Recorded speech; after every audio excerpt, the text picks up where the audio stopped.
Hola, muy buenas noches, bienvenidos a una nueva edición de Días de Cine. Ya son casi 28 años los que llevamos tratando de hacer algo que dijo una vez alguien que va a tener mucho protagonismo en el programa de hoy. Hacer cosas bonitas aunque a nadie le importen, aunque a nosotros nos importa que os gusten.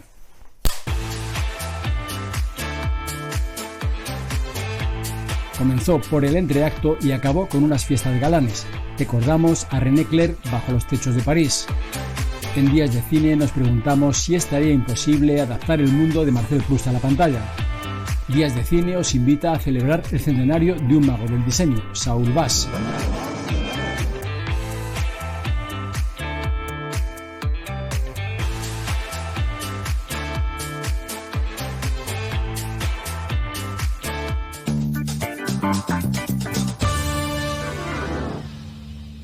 Yo soy Saul Bass y esto es Días de Cine.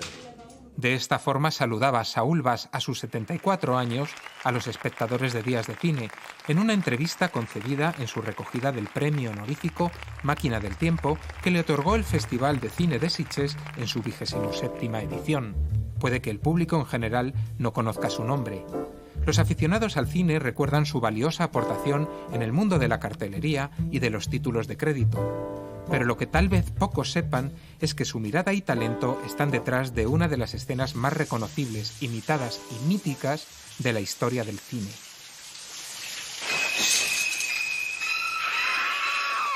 Su discutida autoría fue tan polémica que supuso el fin de la colaboración entre Saul Bass y el director Alfred Hitchcock. ¿Dónde está la polémica? Hoy, 8 de mayo, se cumplen 100 años de su nacimiento, excusa perfecta para, valiéndonos de un repóquer incontestable de diseñadores gráficos, repasar el talento de este gran maestro. Mi nombre es Alex Trochut. Soy Iñaki Villuendas. Soy Isidro Ferrer. París Genasi. Pepe Cruz Novillo, diseñador gráfico y artista plástico.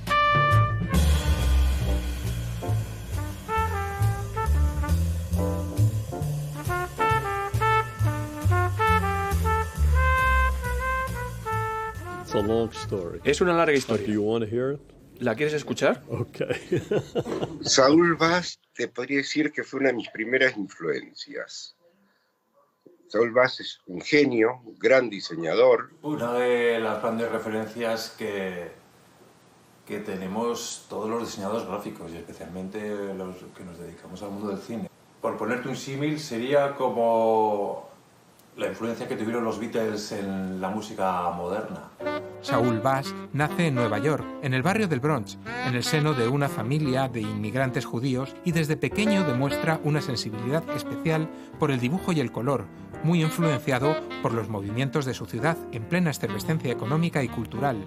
Es capaz de aglutinar la herencia de la Bauhaus con el racionalismo, las experiencias del cine más experimental del momento. Entre ellos los trabajos que está haciendo Norman McLaren dentro de la abstracción y de la animación, o el lenguaje pictórico de algunos de sus contemporáneos que están presentes dentro de la modernidad pictórica, como Picasso o Matisse, y que algunos de los elementos es capaz de llevarlos a algunas de sus producciones. Estudia arte formándose con Georg Kefes, brillante artista y diseñador gráfico de origen húngaro, en cuyo trabajo se perciben las influencias de la Bauhaus y del constructivismo ruso. Kefes es un genio, digamos que es el introductor de la Bauhaus en Estados Unidos, pero la influencia de George Kefes no fue formal, no fue gráfica, sino conceptual.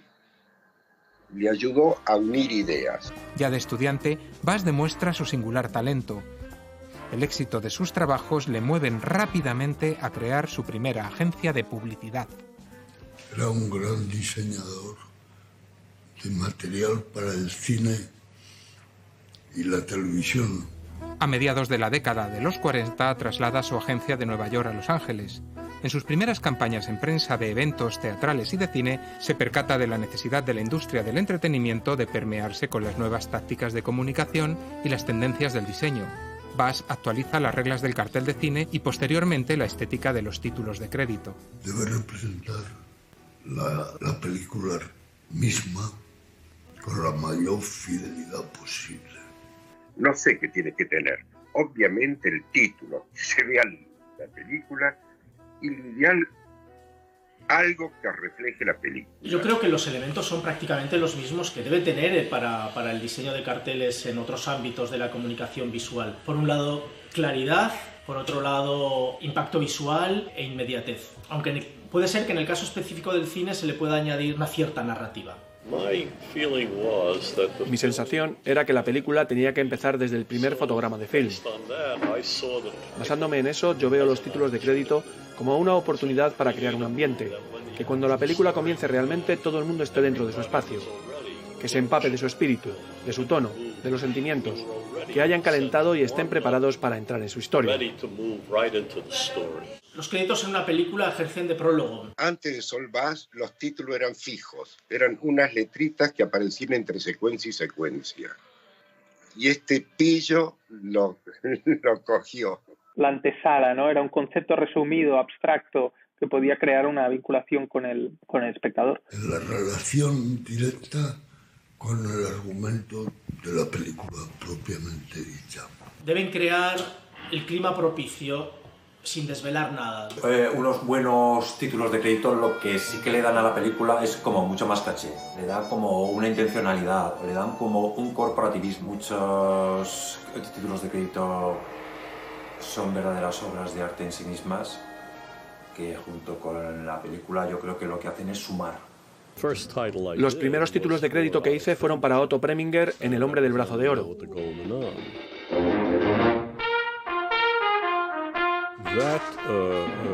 Fue un trabajo que surgió tras la creación del símbolo que preparé para la publicidad de la cinta. En un determinado momento, Otto y yo nos miramos y pensamos a la vez que sería estupendo incorporarlo a la cinta y darle movimiento. Era un concepto interesante porque extendía la eficacia de la campaña de publicidad, porque era muy potente, ¿sabes? Ese brazo descoyuntado era una metáfora muy efectiva de la vida desordenada de un heroinómano que era el tema del film.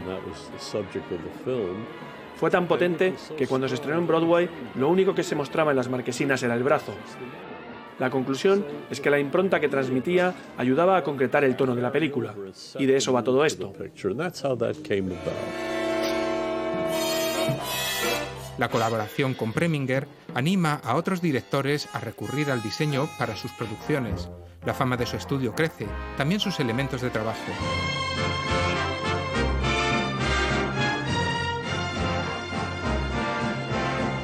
A las formas y tipografías se suman los dibujos animados, rodajes y ediciones virtuosas y un brillante uso de la composición a la hora de situar las cajas de texto. Cuando uso el término nosotros, quiero explicar que desde hace varios años he trabajado en colaboración con mi mujer Elaine, que ha sido mi socio y compañero en infinidad de trabajos.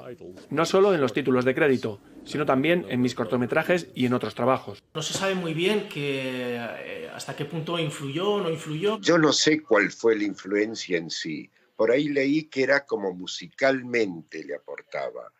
Pero él dice que le debe todo a ella y que todo está hecho en equipo, entre los dos. Elaine está enmudecida, salvo cuando empieza ya a trabajar o retoma, después de 20 años de parálisis en el oficio, retoma los títulos de crédito con Scorsese, en donde sí que Elaine está muy presente, ¿no? Ópticas macro, planos cortos, los ojos como elemento recurrente, roturas de imágenes o tipografías se convierten en el inconfundible sello de Saul y Elaine. En mi opinión, los créditos han de apoyar la película. No es algo que vaya separado de la cinta. Es algo que tiene que contener por debajo conceptos de la historia. Tiene que ser consecuente con la película en sí. Puede que el film no funcione muy bien y que los títulos sí lo hagan. Es algo que puede darse en alguna ocasión.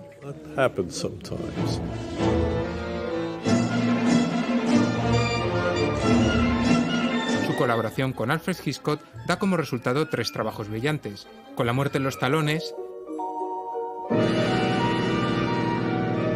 Vértigo, en esta a través de planos cortísimos de la cara de la protagonista, y Espirales nos introduce en su tortuosa trama.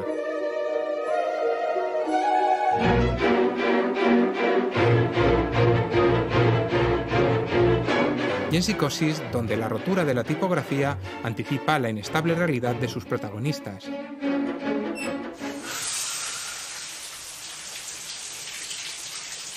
Su asesoramiento en las secuencias violentas de este film ha dejado, como comentábamos, siempre la duda sobre la parte de responsabilidad de Bass en el éxito de este título. A Preminger y Hitchcock se sumaron Kubrick, Billy Wilder, Aldrich, Stanley Kramer, William Wyler, Robert Wise o John Frankenheimer, con el que realizó algunos de sus trabajos más rompedores.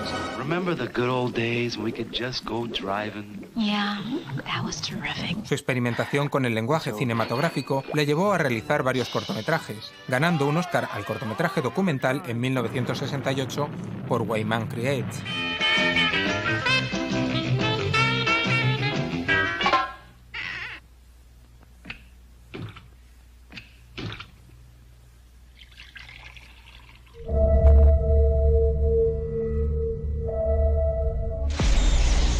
En 1974 dirigió su único largometraje de ficción, Sucesos en la cuarta fase, una discreta cinta de ciencia ficción dotada, eso sí, de su particular visión a la hora de abordar la construcción de secuencias y el encuadre.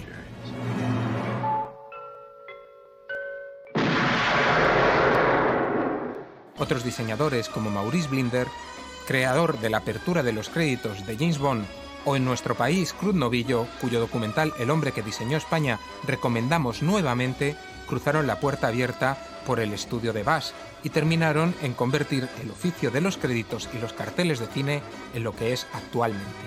Yo tuve un encuentro con él en su estudio de California, en Estados Unidos, en la época análoga mía, haciendo trabajos similares a los de Saúl, pero para el mercado del cine en España. Ese trabajo de síntesis y expresividad, un gran exponente de ello es Cruz Novillo. Forma parte del imaginario colectivo de nuestro país. Conocemos todos su trabajo. Ese trabajo de síntesis, Cruz Novillo, pues es un grande en nuestra historia del diseño. Pepe tiene la cosa europea que Saúl Bass no la tenía, con toda la cultura que tuviera.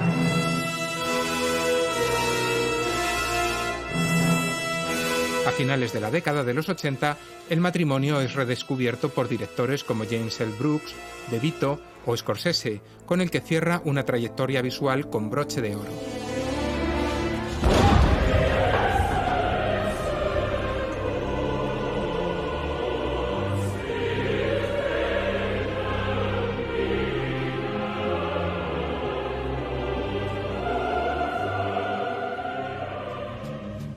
Pero Bass es mucho más que cine, logotipos, cartelería de toda clase de eventos, incluidas las Olimpiadas de Los Ángeles, cabeceras para televisión, son pocos los campos que el artista no tocará con acierto. Para nosotros, que latimos a 24 fotogramas por segundo, siempre será el diseñador del cine, cuyo legado abrió la puerta en todo el mundo a una legión de creativos.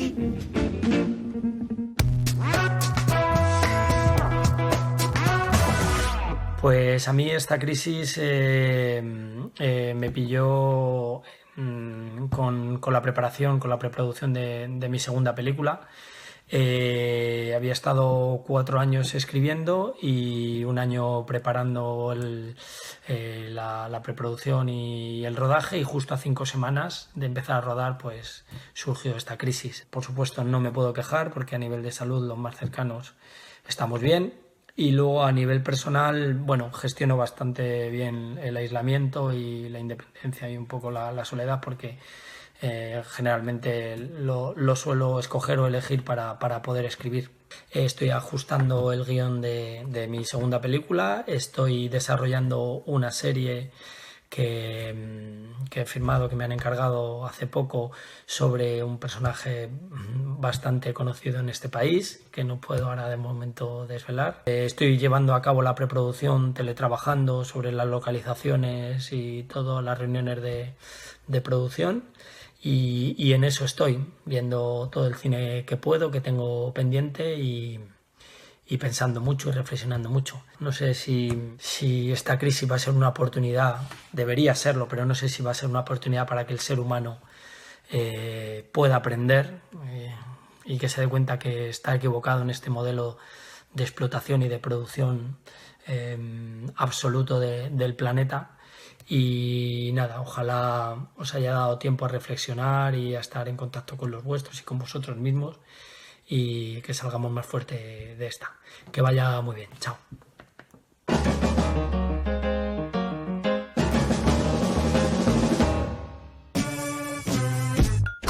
No es aceptable. Esto no está bien. ¿Quién te ha permitido ser tan guapa? ¿Quién te lo ha permitido a ti? ¿Quién te ha permitido cortarme la respiración por completo?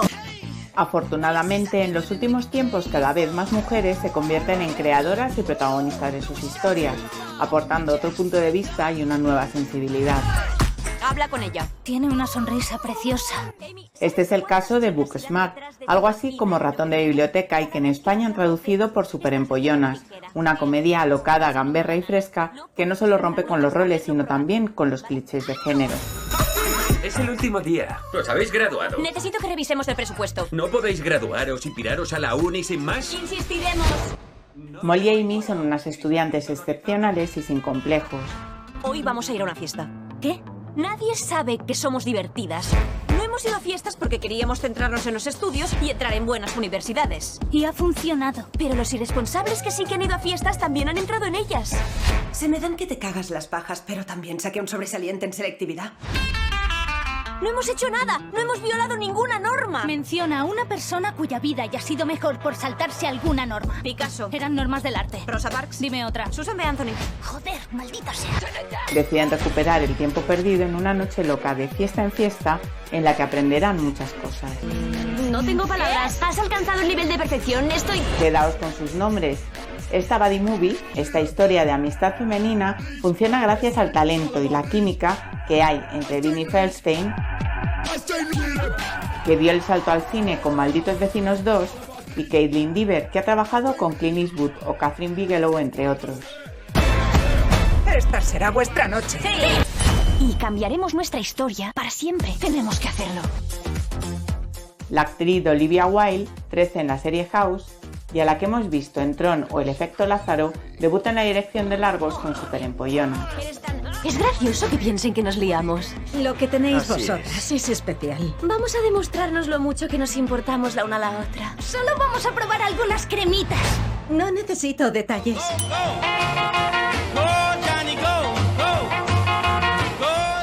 Parte de las clásicas comedias de instituto y fiestas de graduación, pero además de dar una vuelta al género, da voz a las chicas, normaliza la diversidad sexual y le da un toque feminista.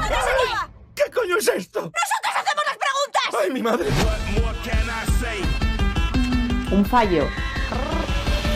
Quizá todo es demasiado bonito. El viaje de todos los personajes es siempre positivo.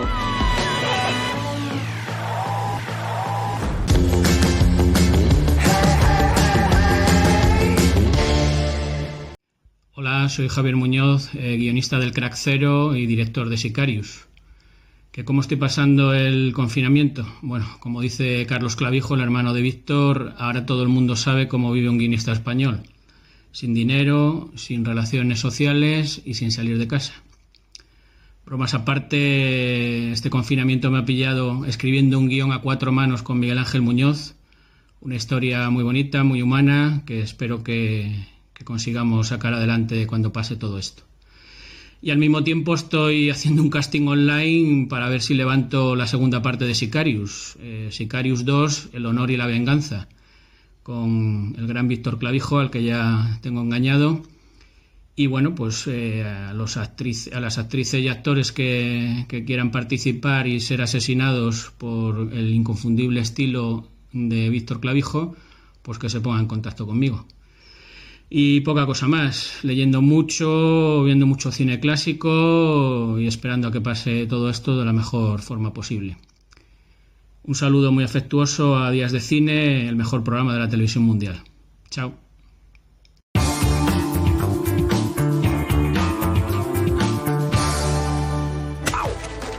¿Pero qué? ¡Pringao! Ah, sí, pues si yo soy un pringao, tú eres un... Da igual, si ya no me oye. Días de Cine llega con bastante retraso a una película que ya está disponible en plataformas digitales desde hace algún tiempo. Sin embargo, el programa aprovecha el confinamiento para recomendárosla. Fue sonado. Klaus, película de animación con sello español, estuvo muy cerca de ganar un Oscar este año. Perdió frente a Toy Story 4, lo que es casi un honor. Sin embargo, la notoriedad adquirida por la película a nivel internacional resultó un éxito objetivo que consolida la trayectoria de su creador, Sergio Pablos. La intrahistoria de la producción es pareja a otras películas de animación del reciente cine español, una industria que cuando consigue el apoyo de la estructura de Hollywood alcanza éxitos internacionales. Sergio Pablos, codirector, guionista e ideólogo de Klaus, ya tenía experiencia previa no solo como trabajador de la industria americana de animación, sino desde el punto de vista empresarial. En 2010 y desde España logró vender a Universal Gru, mi villano favorito. En aquella ocasión tuvo que ceder la batuta de director, pero su estudio se mantuvo colaborando muy activamente en el desarrollo del largometraje.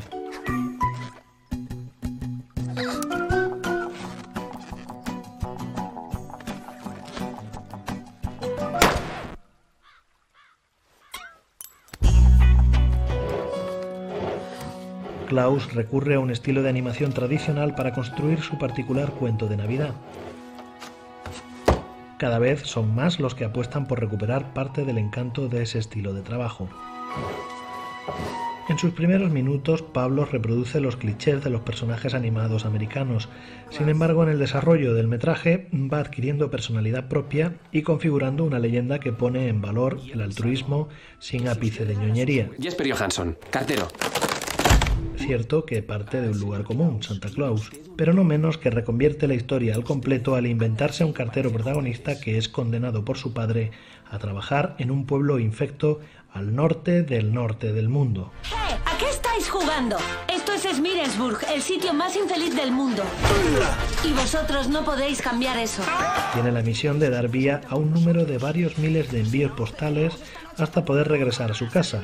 El problema es que el pueblo entero está en guerra desde tiempos remotos y nadie está muy interesado en comunicarse por carta con otros. ¡Vamos a hacerlo! La película tiene cierto sabor a los cuentos de corte europeo con resonancias morales, como Pedro y el Lobo. Se ha comentado mucho el lema de Klaus, conmovedor sin duda, pero muy dirigido a interpelar a adultos, la mitad de los espectadores potenciales de la película. A true selfless act always sparks another.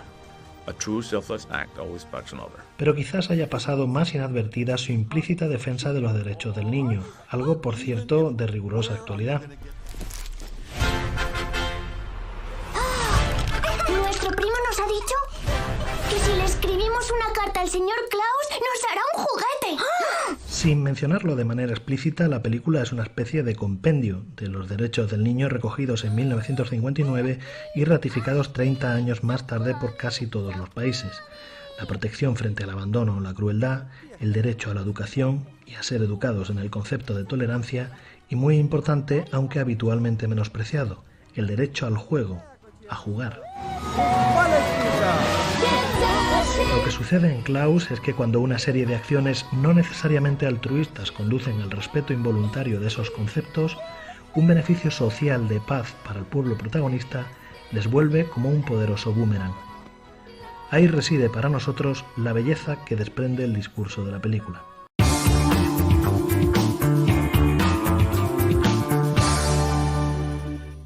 Este es mi papá.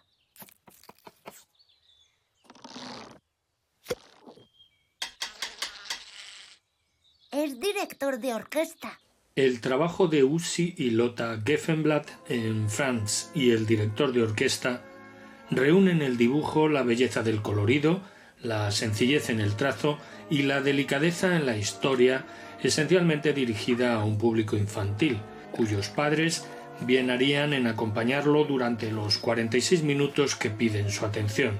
Al fin y al cabo, la magia de este trabajo es hacer que los niños sean un poco más adultos y los adultos un poco más niños. Por cierto, este soy yo, Franz, pero todavía no sé tocar ningún instrumento. ¡Alto, alto, alto ahí! Cerca de 7 años estuvo trabajando el matrimonio Geffenblatt en esta producción. En su día, la de mayor duración en la industria sueca en la técnica de animación cuadro a cuadro, también denominada con el anglicismo stop motion. Esta técnica, manual por antonomasia, excluye el uso de ordenadores y con ello lo que pierde en realismo lo compensa sobradamente en facilidad de comprensión y desarrollo de la fantasía del espectador menudo.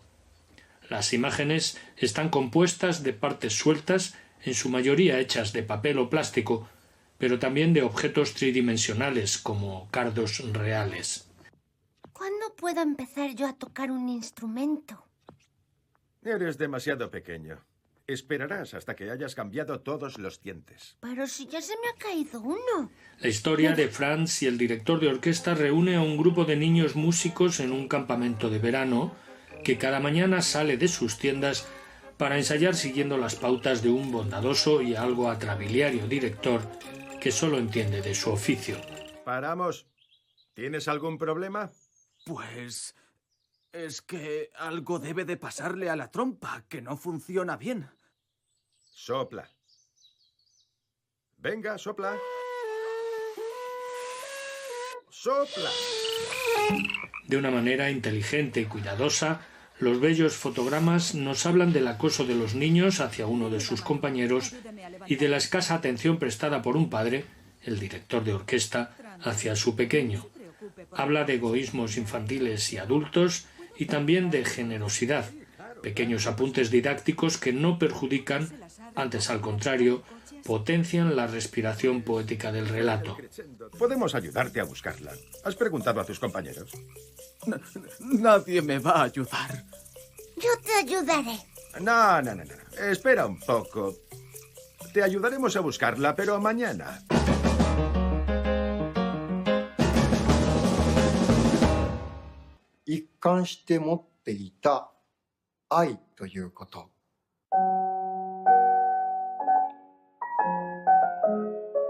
Con motivo del Día Internacional de la Danza que se celebró el pasado 29 de abril, Márgenes lanza en streaming el pack Arantxa Aguirre Coreografía de la Luz, una trilogía de películas alrededor del prestigioso Bellar Ballet Lausanne. El cine, el teatro, el arte, la música y la danza son los temas que trata el trabajo de la documentalista Arantxa Aguirre. Sus películas no se limitan a mostrar o a retransmitir acontecimientos relevantes del panorama artístico que se trate. Contienen historias que consiguen atrapar al espectador desde el primer minuto. El mundo de la danza, que es tan visual, tan plástico, que no lo conozca, pues es una manera también de dejarse fascinar y seducir por este mundo que se lleva muy bien en el cine, como tantos directores han sabido ver, ¿no? Empezando por nuestro Carlos Saura, por Wim Wenders, por Robert Altman, por tantos que se han cruzado con este mundo, porque realmente es que la danza se lleva muy bien con el cine, son dos artes del movimiento. El esfuerzo, el reto, la excelencia o la pasión son adjetivos que transmiten la obra documental de Arantxa Aguirre. Un homme seul, mais cet homme est encore un grand romantique, encore quelqu'un qui cherche son âme.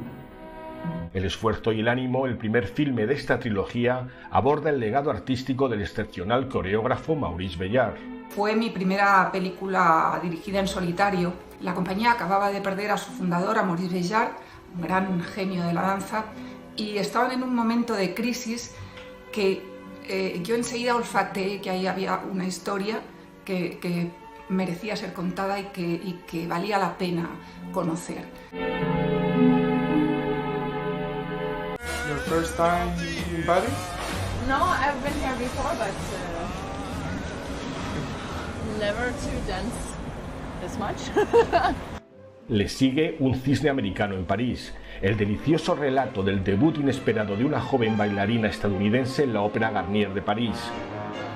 Contaba la historia de una bailarina que se enfrentó a algo inesperado. También es la historia de un desafío, como el esfuerzo y el ánimo, pero en este caso no es un desafío esperado. ¿Cómo reacciona un ser humano ante algo que no ha previsto, que le cae y que de pronto supone la oportunidad de representar una gran suerte para esa persona, ¿no? Para su futuro? Je ne sais pas si la beauté sauvera le monde, mais que serions-nous sans la beauté? Les œuvres d'art que nous créons avec notre talent et notre dévouement. Y cierra la trilogía Danzig Beethoven, el excepcional montaje de la adaptación a danza de la Novena Sinfonía de Beethoven. un canto a la armonía, la belleza y la fraternidad. Desde luego es la película, de todas las que he hecho, la que ha tenido más repercusión y creo que tiene que ver con los materiales de los que disponía, porque era la 9ª Sinfonía de Beethoven, la Orquesta Filarmónica de Berlín, el Bellas Ballet de Lausanne, rodada en Tokio, en Suiza, o sea que, en fin, que los mimbres ya de por sí eran muy atractivos.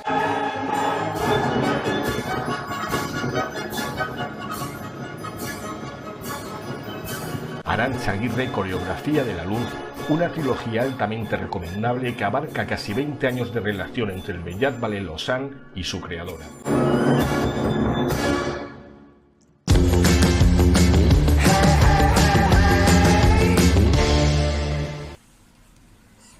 Confinados primera. Hola Días de Cine, soy Pilar Sánchez Díaz, directora de fotografía. Y bueno, me preguntáis que dónde me pilló el confinamiento. Pues estaba preparando La Mujer Perfecta, la próxima película dirigida por Arantxa Echevarría, y de la cual soy directora de fotografía. Y bueno, pues me pilló ya viendo las primeras opciones de localizaciones, y la verdad es que ya justo cuando empezaba la parte ya que empezamos a movernos todos, después de leer el guión, después de imaginarte la peli en la cabeza, ¿no? Justo empezábamos un poco la acción, que digo yo. Y bueno, pues lo hemos tenido que parar, ¿no? Y afortunadamente todavía no habíamos empezado el rodaje y nada, tenemos que esperar a finales de agosto, septiembre para poderla rodar.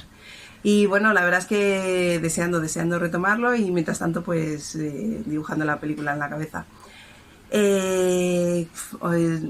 Os deseo que aprovechemos estos momentos pues para disfrutar de la familia, para saborear esos momentos que quizá en el día a día vamos como muy rápido, ¿no? Y no nos permitimos saborear, no nos permitimos disfrutar. Y ver todas esas pelis que siempre decimos tengo que verla, y no encontramos el momento, todas esas series, Anortodos, por ejemplo, una serie que vi el otro día que me encantó. Y os deseo lo mejor y daros las gracias a Días de Cine por seguir haciendo esto, por seguir llevando el cine a las pantallas y por entrar en nuestros hogares y en nuestros corazones. Os deseo lo mejor a todos, cuidaros mucho y pronto nos vemos, espero que llenando las salas de cine.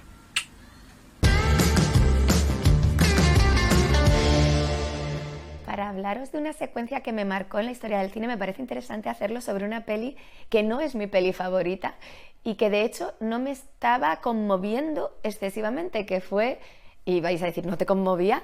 Ahora os explico. El diario de Ana Frank, de 1959, dirigida por George Stevens y escrita por Frances Goodrich y Albert Hackett.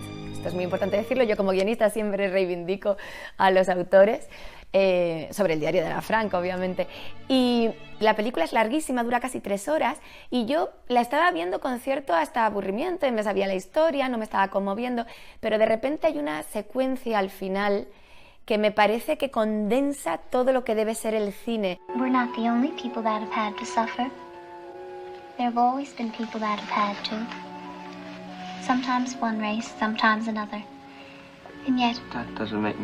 Están Ana Frank y Peter mirando por la buhardilla esa, por ese trocito de cielo que podían observar desde su escondite, y de pronto están hablando de la vida, del amor, de toda la pasión, de todas las cosas que ellos querrían vivir, y de pronto oímos la sirena de ese coche de policía que les viene a buscar porque los han descubierto. Look at the sky. Isn't it lovely?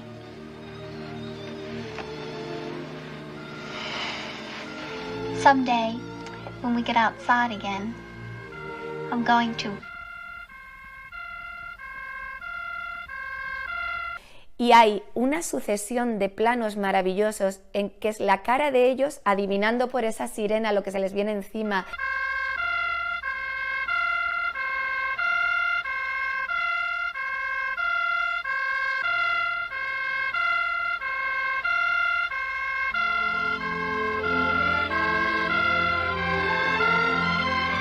La música que se une a la sirena, y en ese momento que el coche da un frenazo y que te das cuenta de que se les acaba la vida y que todo se acabó, ellos se miran y coincide la música, el frenazo y un beso de ellos que condensa toda la pasión por vivir, todos los deseos, toda la angustia, toda la maldad de la humanidad, toda la bondad. O sea, consigue, mezclando todos los elementos cinematográficos, mezclarlos de tal manera que yo, que llevaba 2 horas viendo la película sin ningún tipo de repente, fue como un surtidor, empecé a llorar, fue como un momento místico de revelación de tantas cosas a la vez, en ese plano, en ese conjuntito de planos y ese plano final del beso, que fue maravilloso y que me demostró también mucho sobre el hecho cinematográfico, que es que muchas veces una peli puede estar creando cierta situación dentro de ti de la que no eres consciente y de repente eclosionar en un momento y sacarlo todo. Hay tantas películas para ver online que no nos caben todas en el programa, pero queremos recomendaros And Then We Danced, que causó gran controversia. Hay que acercarse a las películas sin prejuicios, porque esta película es una maravilla. Y de entre todo lo que podemos y nos gustaría recomendaros, pues hoy escogemos un libro y un cineasta. El libro es una autobiografía de un excepcional hombre de cine, que es La vida de un hombre, Raoul Walsh, la época dorada de Hollywood. Raoul Walsh fue un pionero del cine, un aventurero, amigo de Mark Twain, fue el asesino de Abraham Lincoln en El nacimiento de una nación y nos dejó películas maravillosas. Este libro es toda una lección de cine y de vida. Y de todas las películas de Raoul Walsh, pues ¿cuáles podemos recomendar hoy?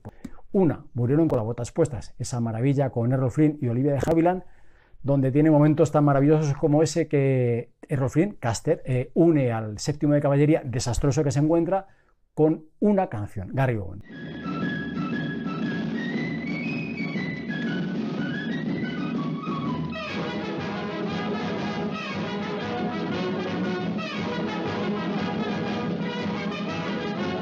La otra película está en las antípodas, es una película de aventuras, en color, con Gregory Peck y Anthony Quinn y Anne Blyth, que se llama El mundo en sus manos. Barcos, aventureros, los mares, la aventura pura. Y una foca. Bueno, ya sabéis que la próxima semana tenéis una cita con ese miniciclo de Audrey Hepburn en Días de Cine Clásico por las 2 el martes. La semana que viene toca otra maravilla, una comedia romántica dirigida por Billy Wilder que es Sabrina.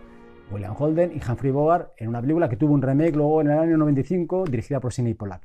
Y a raíz de este ciclo, pues un libro, Los tesoros de Audrey Hepburn, con el prólogo de su propio hijo. Un libro que está lleno de memorabilia maravillosa, hay fotos increíbles, hay entradas de teatro, páginas de guión firmadas por ella, escritas por ella, manuscritas por ella, bueno, entradas de todo tipo de cosas, bueno, 1001 cosas increíbles, postales, impagable.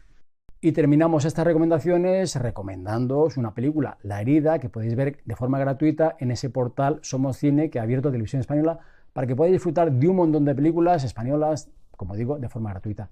¿Quién nos va a hablar de La herida? Director, Fernando Franco, y su protagonista, Mariana Álvarez. Goya y Premio Días de Cine.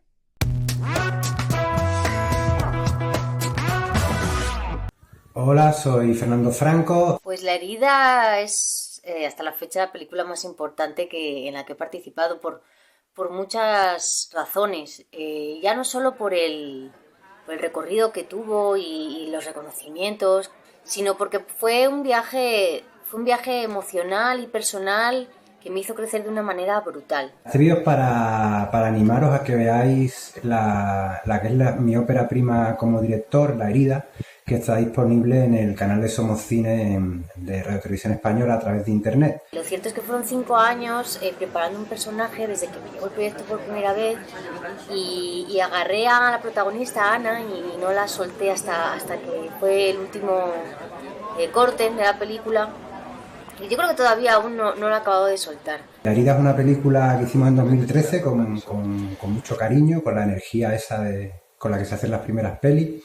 Y tiene un tono bastante realista, bastante naturalista. El principal mérito de que eso sea así tiene que ver con la interpretación que hace la protagonista, Mariana Álvarez. Es una película muy de punto de vista, estamos todo el rato encima del personaje, encima de ella. Es una chica que parece un trastorno límite de personalidad, pero ella no lo sabe, no está diagnosticada, no es consciente de ello. Ha sido de esos personajes que me han hecho crecer tanto como actriz y como persona, porque me hizo entender muchas cosas del comportamiento humano y al final yo creo que el cine es eso, ¿no? Si no la habéis visto y os apetece verla o si queréis revisarla, os animo a que lo hagáis. También fue la oportunidad de trabajar con Fernando Franco, mi director fetiche y amigo al que adoro y nada, yo solo espero que la veáis y que ojalá os pase como a mí y reconozcáis otros comportamientos y empezamos a entendernos los unos a los otros y sobre todo que os guste y la disfrutéis.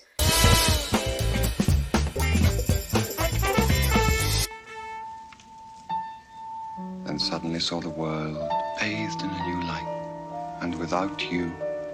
Es una de esas películas que tenía ya antes de estrenarse a la opinión pública en contra, simplemente por la osadía de adaptar al cine la obra de Proust, en este caso la primera entrega de En busca del tiempo perdido, por el camino de Swann, en el cine Un amor de Swann y en su título español El amor de Swann.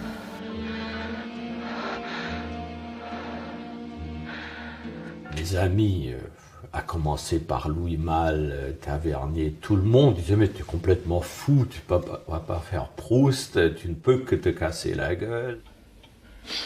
Mais je me suis dit, quand même, nous sommes tous intelligents, nous savons que Proust n'est pas faisable. Donc, faisons-le. Essayons de voir ce que ça va donner. El documental, incluido en la sobresaliente edición restaurada en Blu-ray, aclara muchas cosas sobre esta particular aventura.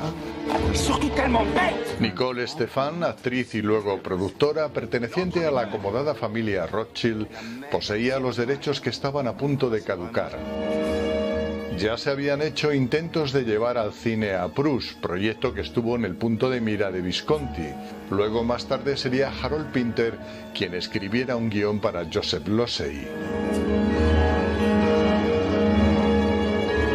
El hecho de que acabara en manos del director alemán, afincado en Francia, Volker Schlöndorff, se debe a una de esas frecuentes casualidades de la vida. Estaba en el lugar adecuado al ofrecerse voluntario ante la falta de candidatos.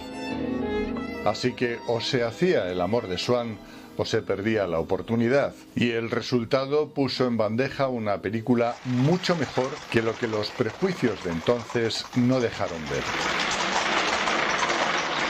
La réflexion proprement proustienne sur l'espace-temps intérieur, sur cette longue analyse que tracent les longues phrases de Proust, qu'on peut comparer à un scalpel qui pénètre dans tous les recoins des sentiments humains. Ça, évidemment, ce n'est pas cinématographique, mais il y a quand même des éléments qui peuvent passer directement dans un film. La vida bohemia del acomodado Charles Swann y su obsesión por Odette de Crécy se transformaría en la película en una evocación llena de momentos mágicos e incluso sublimes. Un trabajo muy serio que tuvo a profesionales de renombre en nómina, como Jean-Claude Carrière y el dramaturgo Peter Brook en el guión. En el reparto, Jeremy Irons al comienzo de su carrera, una sorprendente Ornella Muti, Fanny Ardant, Marie-Christine Barrault y un soberbio Alain Delon en el papel del barón Charlus. Notre vie est comme un atelier d'artiste, rempli d'ébauches délaissées. Nous sacrifions tout à des fantômes qui s'évanouissent, un après l'autre.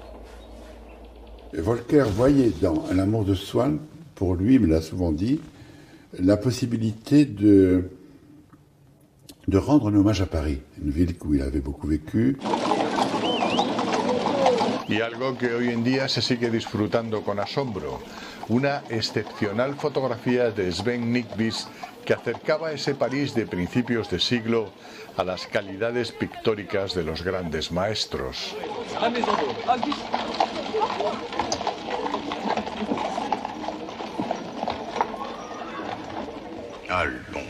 Otra de las grandes anécdotas para el recuerdo fue cómo Alain Delon hizo todo lo posible por estar en la película de Proust, algo que había acariciado toda la vida. Lo increíble fue que tanto Delon como Irons se detestaban en el plató. C'est très curieux comme parfois des choses arrachées avec difficulté et sous grande tension ont une vie propre à l'écran et c'est pas toujours la bonne entente et la complicité qui donnent les meilleurs résultats.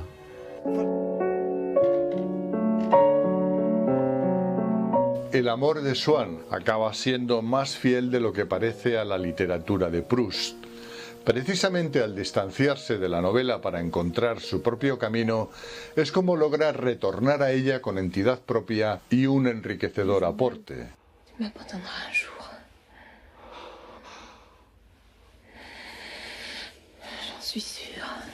C'est un film qui a été quand même fait avec assez de rigueur, ça je peux le dire, pour qu'il résiste au temps. C'est-à-dire qu'on peut le revoir peut-être autrement aujourd'hui qu'à l'époque.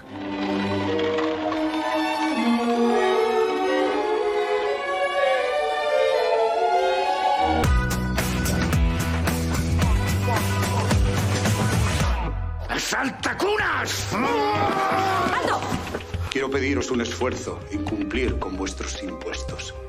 Hacienda sois todos. ¿Qué se necesita para que una serie de televisión que ha obtenido el reconocimiento generalizado de la crítica, premios en festivales, a la vez que una buena audiencia a lo largo de sus 3 temporadas y ha sido exportada a otros países, como Portugal, Francia, Italia, Alemania y China, se convierta en un fenómeno de masas?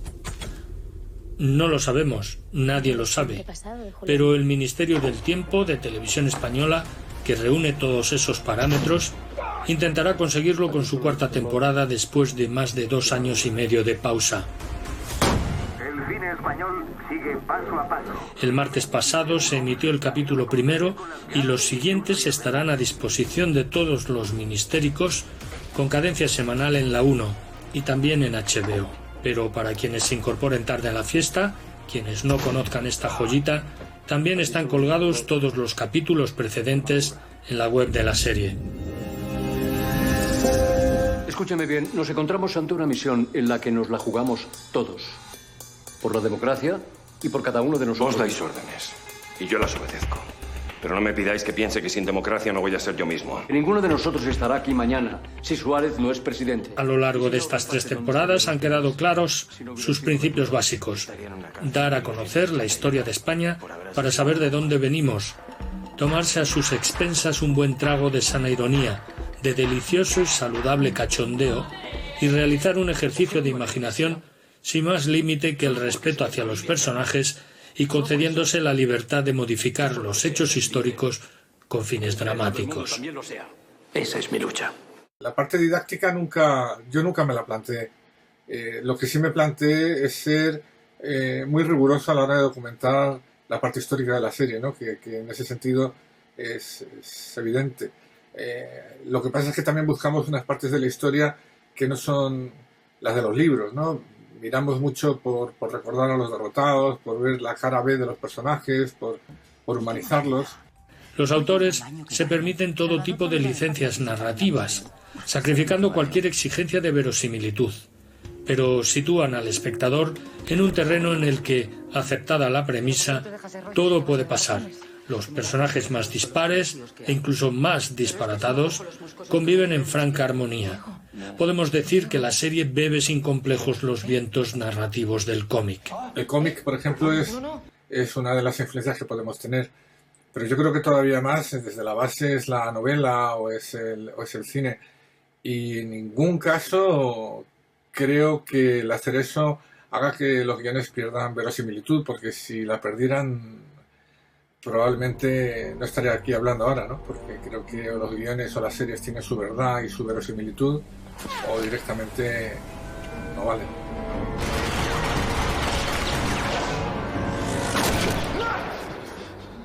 El primer capítulo de esta temporada saludó la reaparición de Julián, un personaje fundamental, que murió a principios de la temporada pasada en el frente de Teruel, en plena Guerra Civil Española. Rodolfo Sancho vuelve a la serie con una doble identidad que le permite hacer gala de sus excelentes dotes actorales. En esta ocasión se ve envuelto en una conjura contra el caudillo de España, nada menos. Quieren matar a Franco. Son valientes. Valientes tirando a suicidas. La semana próxima la novedad será la incorporación de un nuevo personaje, Carolina, encarnada por Manuela Bellés, que refuerza el costado femenino del grupo. Pero el gran atractivo, sin duda, será ver a un Pedro Almodóvar encarnado con toda gracia y salero por Carlos Santos, intentando montar su laberinto de pasiones. Un viaje a la década de los 80 que, como es virtud en la serie, entre otras muchas, se ve magníficamente ambientada. Cuéntame, ¿dónde está el tal Antonio Banderas este que me tienes que presentar? ¿Qué nos depara, pues, la cuarta temporada? Para empezar, seguirá ampliándose la espléndida nómina de personajes históricos de ayer y de hoy, en un gozoso totum revolutum de reyes, vasallos, artistas, escritores, políticos, cineastas, cantantes, cuyo solo enunciado no puede tener más mordiente para despertar nuestra curiosidad.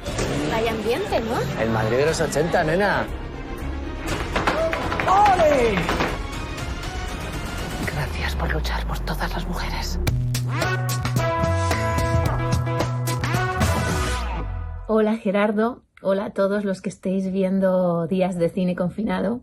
A mí me pilló el confinamiento, bueno, justo la semana antes de confinamiento, cerraron unos días antes Italia y yo estaba preparando un proyecto allí, para rodar allí, en el norte de Italia, y bueno, nos vinimos unos días antes de que ya se cerrara el país. Y ese proyecto pues se quedó ahí en el aire, que es lo que creo que nos ha pasado a muchos de nosotros, sin saber si podremos y cómo y de qué manera recuperar las riendas de las historias en las que estábamos metidos.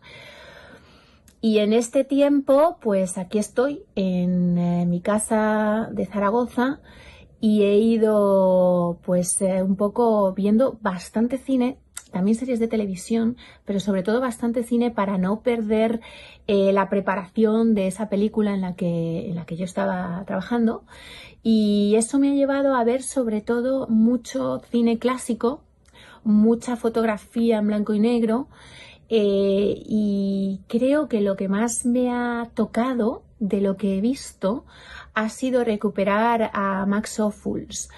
Me ha dejado absolutamente maravillada. Es un cineasta que yo vi en su momento cuando estudiaba, que a veces yo que soy profesora en la Universidad de Barcelona también hablamos y vemos con los alumnos, porque sigue siendo absolutamente prodigiosa la manera que tiene de hacer una puesta en escena para la cámara, que espero que estéis muy bien y sigáis viendo cine. Puis, d'un demi-siècle de cinéma, j'ai toujours entendu parler de crise. Le cinéma est toujours en crise. Quien así se expresa es René Clair, un maestro francés, uno de los más grandes del cine. El pasado 2 de mayo se cumplieron 90 años del estreno de una de las películas capitales del cine galo, Bajo los techos de París, que aunque no fue la primera película sonora francesa, desde luego fue la que irrumpió con más fuerza, arrasando en taquilla y convirtiéndose en un hito cuyo encanto aún pervive. Quant à la mise en scène cinématographique, la realización cinematográfica es cuestión de sentido común. Sous les toits de Paris, tu vois ma petite Nini, on peut vivre heureux, bien unis. Nacido en el barrio parisino de Les Halles, René Clair aportó un nuevo punto de vista sobre París, mostrando la verdad de las cosas pequeñas.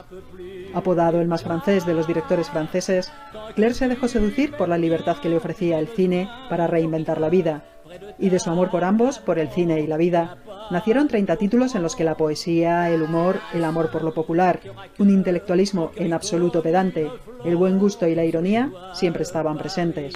You know, the more you add things to make your picture or your film more realistic, and the farther away you go from reality, from an impression of reality.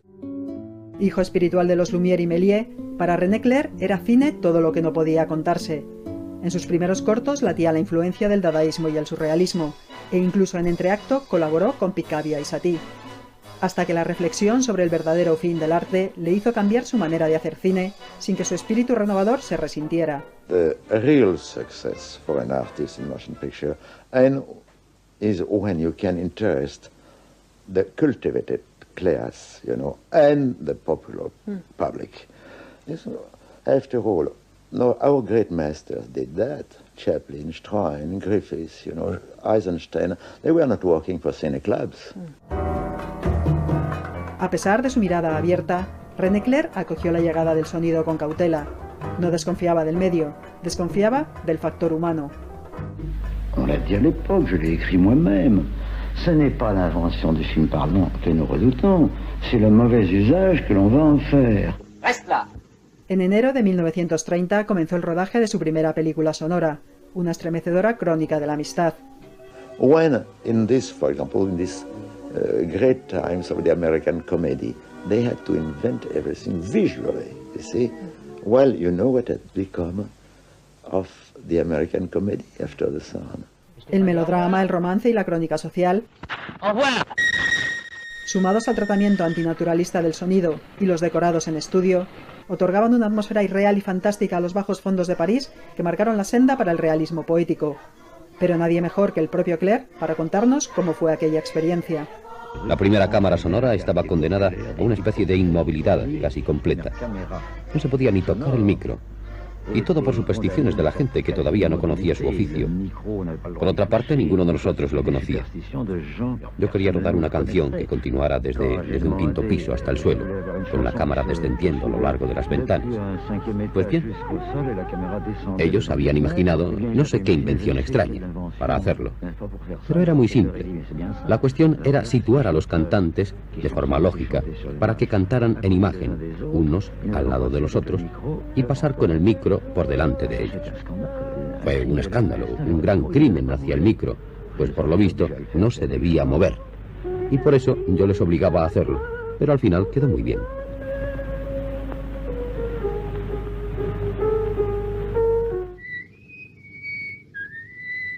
Entonces empezaron a buscarme algunas firmas americanas y uno de los representantes me dijo: ¿cómo es posible que sus películas adquieran un alcance internacional gracias precisamente a un film hablado y sonoro? Le respondí simplemente que era porque yo continuaba haciendo cine mudo y que era casi el único que lo hacía.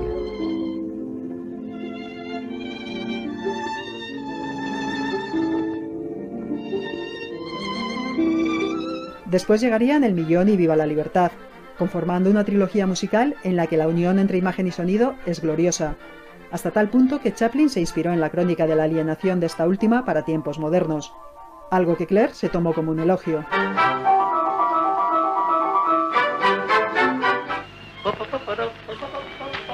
Tras el fracaso de El último millonario, una sátira del totalitarismo en general y del fascismo en particular, René Clair abandonó Francia marchando primero a Inglaterra y después a Hollywood. The great difficulty in Hollywood at that time was to have the studio agree your project, your scenario. After that, when it was agreed, it was paradise, it was heaven, because all the technical facilities were wonderful. The difficulty was before the picture. Entrez, mesdames et messieurs, le cinématographe, l'invention du siècle. Cuando regresa a Francia, René Clair ya no es el mismo. Su ilusión ya no es la misma. Aún así, mantiene sus convicciones expresadas en el título de una película. Su cine sigue brillando porque, incluso desencantado, no puede reprimir su maestría en el oficio, su capacidad de observación, su fino humor y su inteligencia. The public of the Shakespearean time had not been able to understand Shakespeare. Shakespeare would have stopped. You see? It's a sort of collaboration in the show business between the public and the author. You cannot walk alone. Longtemps après que les poètes ont disparu. Primer cineasta elegido como miembro de la Academia Francesa, a partir de 1965, René Clair se dedicó a la escritura y el teatro. Dejó el cine, pero afortunadamente sus películas aún viven entre nosotros. Cuando usted mira atrás a su carrera cinematográfica, ¿se encuentra satisfecho de lo que ha realizado? Siempre se puede hacer mejor.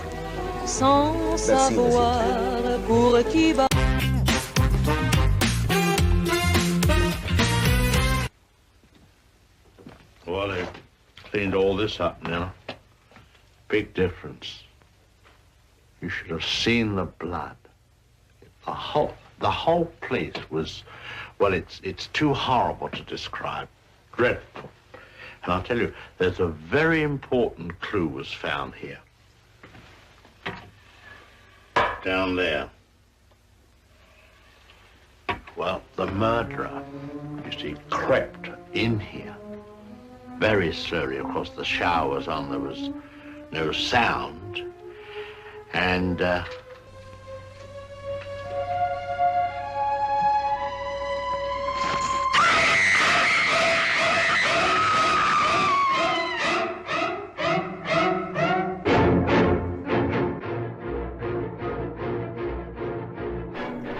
¿plagiar o no plagiar? Esa es la cuestión, porque a lo largo de la historia, cineastas y artistas de todo tipo y condición se han mirado en otros para expandir su propia mirada y llevarla más allá hasta alcanzar su propio estilo. Hitchcock y Saul Walsh. Saul Walsh diseñó los storyboards de la escena de la ducha de Psicosis. Hitchcock los filmó y, aunque el diseño fuese de Saul Walsh, el alma de la escena es de Hitchcock. Tanto alma tiene esa escena que ha sido recreada, plagiada, homenajeada, referenciada miles de veces. Nosotros en Día de Cine también plagiamos, no lo vamos a ocultar. Y como muestra, un botón, que es el cierre de esta semana. Un vídeo que pudo verse en el Festival de Toronto de 2017.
That kid gets no tip.